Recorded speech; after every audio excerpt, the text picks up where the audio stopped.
Thank you very much for joining this morning. And let's talk about how to get 10% more conversions in 2026. So my name is Stefan. I'm co-founder and CEO of Exatom. One fact that I would like to kick off with is, did you know that on average, we see that 70% of potential customers drop off at the last stage of your funnel, which is the online form or the checkout. And by the way, during this webinar, when we talk about form, checkout is a synonym for us, so we consider it a form as well. But you see 70% is dropping off. And why is that happening? Because we see a lot of good stuff happening in digital marketing. We see well-optimized Google Ads. We see top ranking in SEO. You're creating beautifully designed website, test product pages in A/B to see which one is performing better, running effective branding campaigns, etc., etc. But we don't see that many companies that are optimizing their forms or checkout. Why is this happening? So all the attention and all the budget is going to the first part. But at the end of the day, the moment of truth is happening here in the form. And when you look at your existing analytics, it just tells you this. It tells you how many people have landed on the form, how many people have converted, but it doesn't tell you anything about the reasons why and where people are dropping off. And therefore, we are convinced at Exatom that successful optimization also requires experience analytics to get the most critical part of the customer journey right, which is the online form. And that's exactly the reason why we founded Exatom 4 years ago, trusted by many brands and agencies meanwhile. Now, in the next 45 minutes, I would like to discuss a couple of topics with you. First of all, how can you identify your own conversion potential on forms? Secondly, why are users abandoning your form? What is the reason behind it? What do we see as Exatom as the most common form frictions, and how can that help you? The fourth topic is how we could optimize your forms even without developers, because we see many times that development resources is fairly scarce at our clients. And last but not least, a 5-step action plan, how you can optimize your own forms.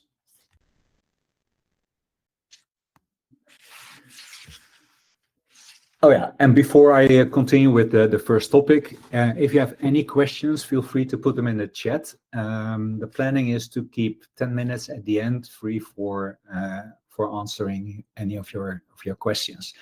If we don't have enough time at the end, we still look into all your questions and we'll answer them by email to you. Now let's start with identifying, first of all, the opportunity you have on your own forms. Now take this example. It's an example, a screenshot from GA4. And I'm looking at the form page, which is in this called a Dutch registration page. So you see that in this case, in a certain period of time, it had 115 page views. So 115 times it was basically viewed. But when you look at the conversion URL in this case, in that same period of time, there were only 28 conversions. So this means, in this example, when you had 115 times someone landing on the form, and only 28 times the form was completed successfully, in 75% of the cases, the form was abandoned. And that's a huge number, right? So in a nutshell, it's basically out of every 100 visitors, or every 100 page views in this case, it only leads to 25 conversions. Why is this happening? And that's the crucial question to answer in order to optimize your forms. Now, there's also some good news with these numbers, because there's really a lot to win. So in the example I just showed you, you see we had 25% converters and 75% abandoners. Now let's say we're able to reduce the abandoners by 3%. So that means that the 75% abandoners will become 72.5% abandoners. So it's a small decrease, you would say. But as the 2.5% immediately adds up to the 25%, it means at the conversion level, it's a 10% improvement. So this is what we call the form optimization leverage that you can create by optimizing form. And a 10% improvement in conversion rate is not uncommon, what we see in our clients using it. So first, this is the first step. Identify what is your form potential and what is the potential improvement you can get at your form. Then, of course, the next important step is to identify why are users abandoning your form and where. Now, I took a screenshot here of a form flow, and this form flow shows, first of all, the green path, which is the happy path. So that these are users that are converting on your form, completing your form without any friction. So you see the number of people that are landing on the form, the sessions who start, they submit the form, and it's immediately successful and they convert. But the other thing that you see here is that already 63% of the users that land on your form or of the sessions on your form is not started. So not a single field is filled in. Then the next step is that of those users who start filling in a field, so they fill in at least their first name or their last name, or they click the gender button, whatever, and 18% of the initial page views is abandoning here. So they never hit the submit button, they drop off somewhere halfway. So this is the second identified leak on your form. And then there is a third one here, which is those who try to submit the form. So they really had the intention to complete it, but for some reason the submit failed. And that can be because they forgot a mandatory field, or they filled in an incorrect format for a phone number, these type of issues. So basically, the validation rule kicked in and said, okay, the submit is not successful.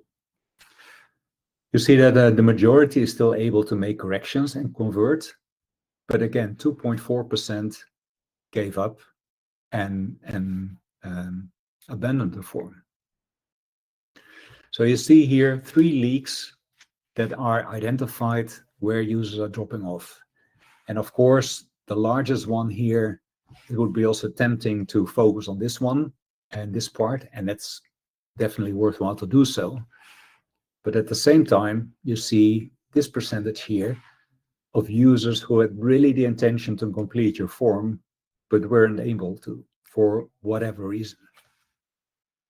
And imagine if you look at this number, if those 46, if they were able to complete their form successfully, that would already be a 14% increase in conversions. So these are the numbers that we're talking about, and what really the potential is on your form. Now, we identified the 3 types of leaks. So what could be the reason for dropping off in those areas? Now let's look at that first part. So those people who never have started filling in the form. Questions here is the form perhaps confusing? Is the title of the form, what it's offering, of why you should fill in the form is not clear? Or are there simply too many fields and people don't want to bother and spend their time on filling in that form? When you look at the initial abandoners, so those who started but not completed it, is there a specific field that is causing friction for them?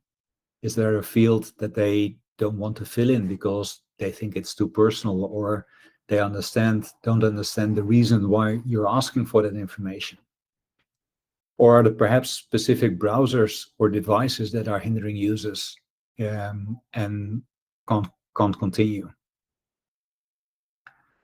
And in that last bucket, are the validation rules correct or perhaps too strict, or perhaps even unclear so that they don't know how to correct it?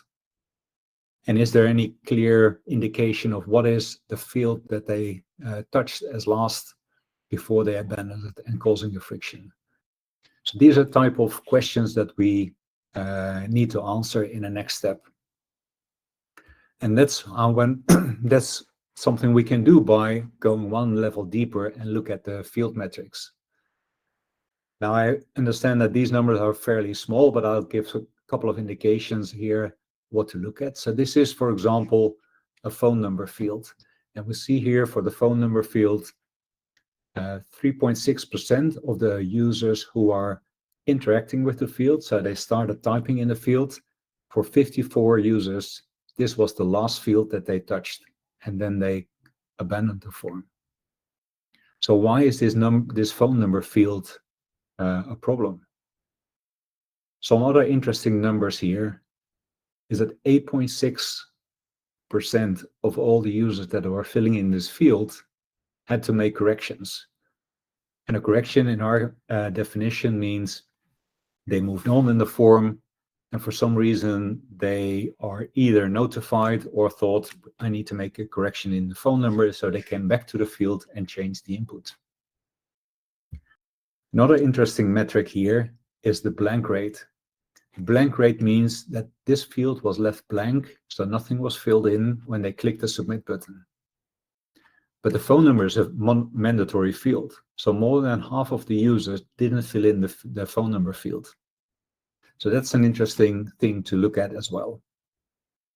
Now you see here a camera icon, and also for all the other metrics. And the camera icon means that from here, you can look into the specific session replays. In this case, the 54 users that dropped off on the phone number field. And that's where we kind of create a bridge between the quantitative metrics and also the qualitative analytics.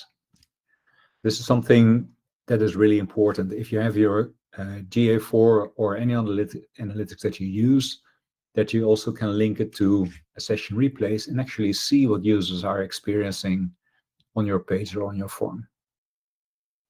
So in this case, when I click on the camera, I see the corresponding sessions, and I see them all already ranked on friction score and all related to, indeed, the phone number field as a drop-off field with a lot of additional metrics as well. And unfortunately, this is a client example, so I can't show you a specific session replay because that would reveal which client I'm talking about. But imagine, so when you click on play, it's similar to Hotjar and to Clarity, but with much more detail on form events. So you see literally all the form events on the right side appearing. If somebody clicked, if somebody submitted, if somebody filled in. And again, linked to that metric that I just have chosen, like abandoning the phone number field. So this is answering the question, where and why our users are dropping off. What are the common form frictions that we see? Because in our 4-year experience, we've done a lot of projects together with clients, and we see quite a few typical form frictions showing up, which you can easily fix on your site. The first one is a very, very important one, and it's a bit technical. It's about the HTML input type, but that's a very important one for mobile users. So basically what it does is the input type tells the browser what type of field it is in your form and what type of information should be in there. And as you can see from the screenshot at the left, in this case, all the icons are the same, which means all these fields are considered a text field by the browser because the input type is not defined. And that's fine, of course, for first name and surname, But for email address, it's already a problem, and definitely for phone number. Because if your phone number is considered a text field, it will also show a text keyboard when you're trying to fill in the phone number field on your mobile phone. So instead of showing just numbers, it shows you the characters, and you need to click on the number button first in order to see some numbers at the top of your keyboard. And that's really a pity, because there's so many keywords available to make filling in a form much easier for your mobile users. So example, this one here. So this is a numeric keyboard. If, for example, in Germany, postal code is always 5 digits. So as soon as you put the cursor in the postal code field, this is the keyboard that should show up on your mobile device. There's a specific one for email, which has already the @ sign in there. So input type should be email.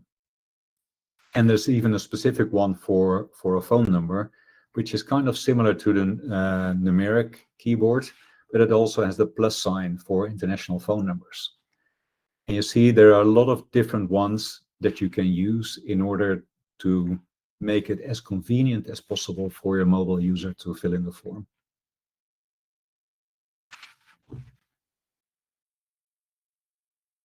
The second one is also an interesting one. It's not a very common one in the sense that a date picker is showing up in many forms, but we see it a lot in creating account forms for e-commerce companies. So in this case, there's a create an account form, and at some point, the user is asked to fill in their date of birth. But what's happening here is that the date of birth, the date in the date picker is set by default on today. Now, of course, nobody is born in 2025. So what happens? You need to basically click to your year of birth and then to your month, etc. And that's very inconvenient. So what we see happening here on this field, for example, is a lot of errors, and also 5% of the users give up and don't fill it in anymore. So what we did with this client, so we said ideally you just fill in the date of birth by keyboard, but if you still want to use a date picker, then at least set it on the default date, which is the average age of your customer. So now the default date is not 2025, but it's a date in 1990, which saves a lot of clicks. And we saw immediately the errors decrease from 50% to 19%. But even more important, the drop-off rate dropping from 5% to only 2%. So this was an interesting optimization of a date friction point. Third one is really a classic one, and I'm happy to see that it's occurring less because it's related to confirming a password. Now, I mentioned occurring less because we've seen more and more websites basically removing the confirm password field. But in essence, what it does here is, this is a German example where you can create an account. You need to fill in your email address. Then you need to confirm your email address, again, password, and confirm your password. Now, especially for a password, that's a challenge because due to privacy, the first password typed in is masked. So you don't see what was typed in, just dots or asterisks. And then you need to repeat it, and many people are making mistakes here. So what we see, for example, is that in this case, the second password field is causing 14% errors, 35% corrections, and even 9% drop-offs. So all these numbers are basically zero when you remove this field and just use a single password field that people should create and you have always a kind of an icon or a word to reveal the password so they can check if it's the correct one. And the reason why this is working well, just with a single password field, is that there's always a password reset function on the website. So there's not really a necessity to ask for the password twice. Now, these were just 3 common examples. We listed the 10 most conversion examples, conversion killers, so to say, on the forums for you. Some of you have probably already downloaded the ebook. If you're still interested to see the other 7, feel free to quickly scan the QR code and you can download it later.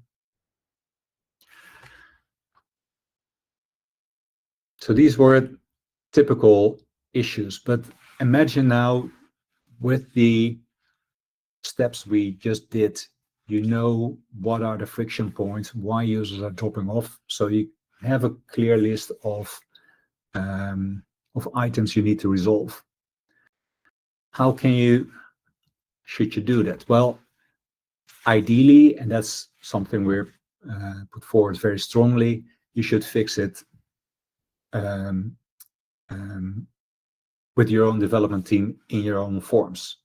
Of course, sounds obvious, but we see many times at the client side that it's a challenge, either because the development team resources are scarce, you need to compete with other tickets. Sometimes it's even not clear in large organization who is responsible for forms. So if you're not able to fix it immediately in your forms with your own development team, there's still solutions to do the fixes without those resources. And we have basically 2 examples. One is the auto fixes, and that means that through the Exatom tag, we can already make sure that the right keyword is showing up for a specific field. Or that in a numeric field, you can only fill in numeric values and no characters. These kind of fixes. Apologies. But there are also optimizations that are only relevant for certain users or in a certain type of behavior. So in those cases, it's not, it doesn't make sense to fix them for all, but only would like to do it for specific users. And that's where the smart tooltips are coming in place as well. So the smart tooltips are, and I have 2 examples for you. Smart tooltips are basically microcopy messages that you can show next to fields, and they will be triggered based on specific user behavior. So for example, let's take the example of the date picker, the calendar in create an account form. We see typically that people don't like to fill in their date of birth. So in our metrics, we see that the hesitation time is pretty long on that field because people are wondering, should they fill it in? But we can use that as a trigger to show, for example, a message like, hey, we would like to email you a surprise when it's your date of birth. And that message can be shown when the hesitation time of that individual user is longer than the average. So then only in that case, the message will be shown. And for other users, there's nothing to see. They can just continue. And these are the kind of nudges that we can trigger out of the platform. They can be motivational, like the example that I just showed, or in this case, improving the user experience by just giving better feedback. This example is from a retailer where you create an account. And again, we're talking about the password field. You should create a password, and the criteria are at the bottom of the field already. And still, we see that people are not reading this, creating a password, causing an error because it's not matching the criteria. So what we did here is basically we trigger a tooltip as soon as the cursor lands in the field, like this. And while the person is creating a password, we give instant feedback with red and green which criteria are already met. And this was an interesting test because by testing this in A/B, we saw that the errors were reduced by 35%. And this was set up in our platform in just a couple of minutes. Another example is from an automotive company, which has quite a complex form with 3 steps horizontally, and then it continues at the bottom. And we defined with a set of tooltips here, which is guiding the user through the form. So it's creating kind of a wizard function. It's nudging the visitor and explaining how to continue to the next step. So when you enter the form, the first tooltip says, choose your Kia first, so select a model. And when you do that, basically the next message shows up and says, complete all your fields. So they know now, okay, I need to complete this part of the form, clicks next, and then my nearest dealer shows up.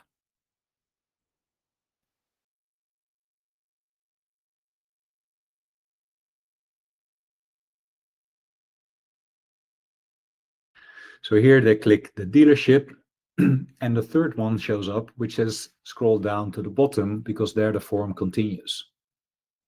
Now, these 3 tooltips that is guiding the user through the form was increasing their conversion rate, or is increasing their conversion rate by 14%.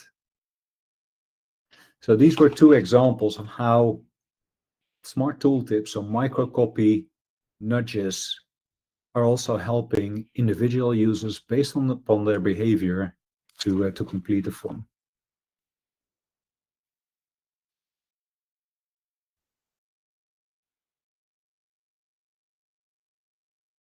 We're moving to the last part of the webinar, and that's your action plan.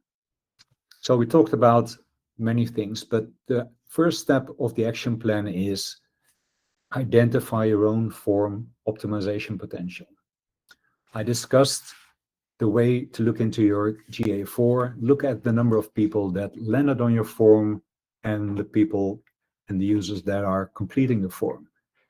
So what's the discrepancy here? How many users are dropping off? And that's the potential you can work on. The next step is make sure you understand where users are dropping off and why they're dropping off. So the where is based on the discussion we had about, is it more in the beginning because they don't start? Or is it somewhere halfway? They started, but they never finished it. Or have they issues with completing the form, even though they would like it, but there's something blocking them? So make sure you understand where they drop off and why is identifying the friction points. Is there a specific field that is causing a lot of drop off? And is that more kind of a functional reason because the validation rule is not working properly? Or is it more motivational? Do they have problems filling in that information because they don't think it's relevant for the purpose of filling in the form? And like, excuse me, like the date of birth in a create account form. When you have the friction points, start optimizing your form. And our advice is also, when you have the friction points, the conclusions, and the ideas, okay, what you should change, make a list, and for every optimization point, define for yourself what is the effort, probable effort to change it, and rank that, for example, low, medium, high, and do the same for the expected impact, low, medium, high. And when you then sort that list, you see you can start and prioritize those items that have a low effort and a high impact. And of course, at the bottom of your list is the high effort, low impact. And that's a very practical way of prioritizing your form optimization topics. And then last but not least, it's not just about optimizing the form. Of course, you need to know what is the effect of your change. So measure the effect. Ideally, test your new form in A/B. And if that's not possible, just look at the performance after the change and before. But equally important, also monitor your performance on a continuous basis, because with all your efforts to basically move your performance to the next level, you don't want to lose existing performance because something breaks or whatsoever. So if suddenly your start rate is dropping for whatever reason, or your error rate is going up, you need to know that as soon as possible so that you can check and see what is happening and correct it. This is what we advise as a concrete action plan, how you can optimize your forms and basically budget comfortably for more conversions in 2026. Now, if you would like to discuss more about form optimization, there's another QR code here. You can quickly schedule a call, a 15-minute conversation with us. Thank you very much for joining this webinar. Let's look into some questions because we still have a couple of minutes left.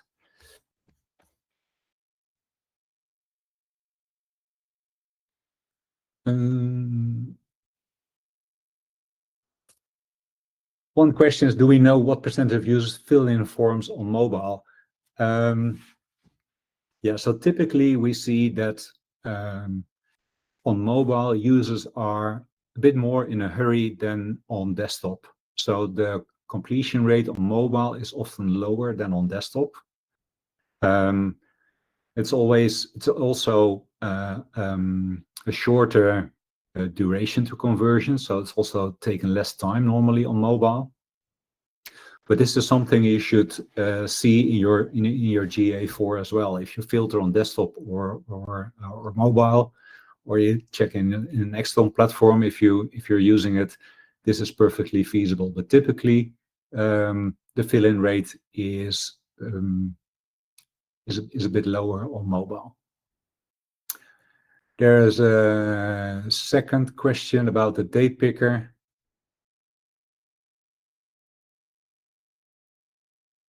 It's for internet electricity contract. Would you recommend keeping a date picker here, or as the date is usually in the future, or would you recommend adding a date field here as well? Our recommendation is to use a date field and make it very easy to fill in. So the date field, the date field should be created in a way that it doesn't matter if you add, for example, 9-10-2025 or 09/ or so. It should be kind of flexible that whatever way the user is typing the date, it's kind of transformed and auto-corrected in the right format. That's always working better than a date picker. Now, if the date picker to schedule, in this case, the start of the electricity contract, and it's, for example, just 3 days ahead or 7 days ahead, that's probably fine. But if we're talking about, for example, already months ahead, then it's absolutely recommendable to just use a date field. Let's see if there's another one. That's also an interesting one. Would you recommend a one-step form or a multi-step form? That's an interesting one. We see good examples and bad examples in both variants. So if you have multi-step forms, that's definitely recommended when the steps are asking for very different type of information. So we see a lot of 3-step forms, for example, with a test drive request. And the test drive request is then basically 1 step for selecting your date and time, 1 step for your personal details, and 1 step for selecting your nearest dealership.